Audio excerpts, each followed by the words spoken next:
Okay, so the film I'm here to review today is Creepshow 2, which is another partnership between the zombie legend himself, George Romero, and the master of the macabre, Stephen King.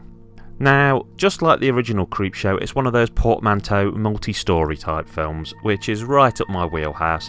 I love that, because if one of them's boring you soon off it and onto a different story. And different stories will appeal to different people. Now, first I'm going to talk about the film in general and the stories and my opinion, and then there'll become a point where I'll tell you to stop if you haven't seen it. And after that, I'll go into spoiler territory, so be warned. This film, unlike Creepshow 1, doesn't consist of 5 stories, it consists of 3. These stories are Chief Woodenhead, The Raft, and The Hitchhiker. Chief Woodenhead and The Hitchhiker Stephen King wrote directly for this film. The Raft was a story that was already available in one of his collections of short stories.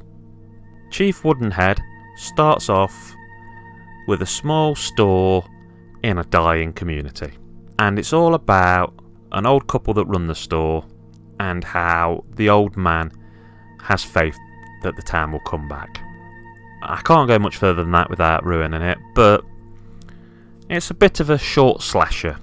There's no weird surprises really, but I think it fits its point well. The Raft is a story about 4 college students who go on a pot-smoking drive to find a raft that's in the middle of a lake so they can go swimming before the lake freezes over. It's got a sort of stereotypical jock, a prom queen, a slightly nerdier girl, and your more nerdy lad.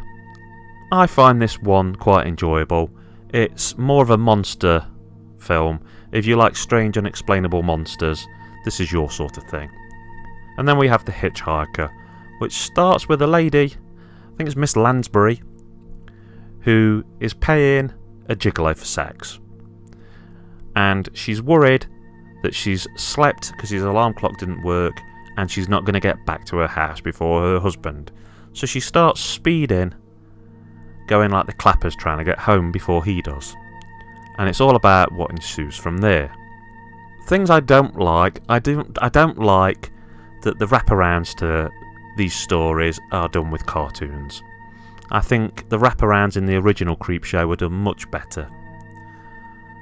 I'm not sure if I like the decrease in stories, because, the first one had 5, but what I will say is, I think the ones that are here are pretty good. There were originally going to be 5 stories, with one of them being dropped and used in another film, and a 5th one about rival undead bowling teams never having been filmed. Although apparently somebody has now made it as a short film. A sort of fan project. Okay. Overall, I like Creepshow 2 a lot. Probably helps that I saw it when I was about 12, so it's a film of my youth. And it's another one of those where I don't think it's tremendously scary. There's as many laughs in it as there is scares. I think if you've got probably 12-year-olds, it is one of those films that give it a quick watch yourself first, but I'd probably show it to them. I think it's a good bit of comic horror. It's not too serious, it's not too scary. I don't think it is going to give anybody nightmares, but it's enjoyable. Okay, so now I'm going to talk a little bit of spoilers. Thing that gets me with the old Chief Woodenhead is the wooden Indian goes and he kills everyone that stole, but the old man was painting that Indian all the time and cleaning that Indian, and it's not like he gave a shit about the old man. Personally, I'd have liked to have seen him go into the shop, see the old man and lady dead, scream and do a war cry. I felt like he owed the old man something. And that might seem a bit of a strange complaint, but it's just how I feel about it. And I think to me that would have made the story a lot better.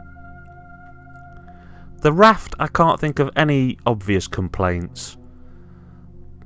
I was probably sat there most of the time going, fucking swim while he's eating your friend. Fucking swim while he's eating your friend.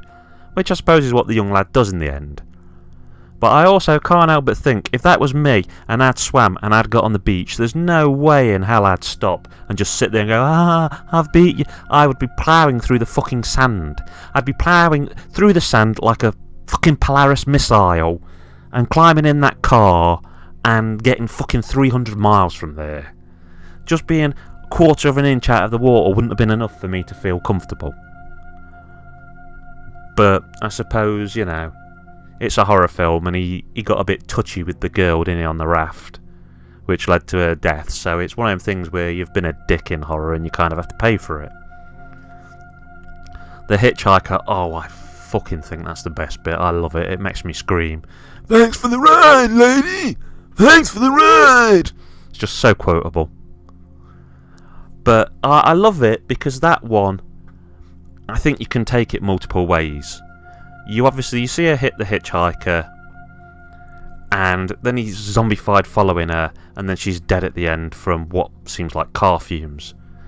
I think there's a lot of ways you can read this out. Either, yeah, a zombified hitchhiker followed her, which as implausible it is, it's a horror film, you know, we have to suspend reality a bit. Or it is she went mad from the guilt, kept seeing the guy in her head and having daydreams about him following her, and got home and gassed herself to death. And I like things like that, where they don't necessarily 100% spell it out to you.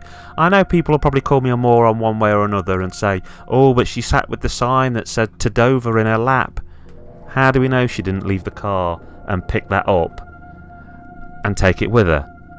Oh, we didn't see her do it. Well, yeah, but are we seeing this from her viewpoint, as in we're in her head and we're seeing the things she thinks she's seeing? Anyway, that's the end of me talking about this. I think Creepshow 2 is a fucking phenomenal film. Absolutely love it. Childhood treasure. You should definitely, if you haven't watched it, watch it. And if you have watched it, check it out again. And have a deep thought about the hitchhiker. What do you think happened? It's Kerr 9000 signing off. Have a great day. And keep on watching that horror.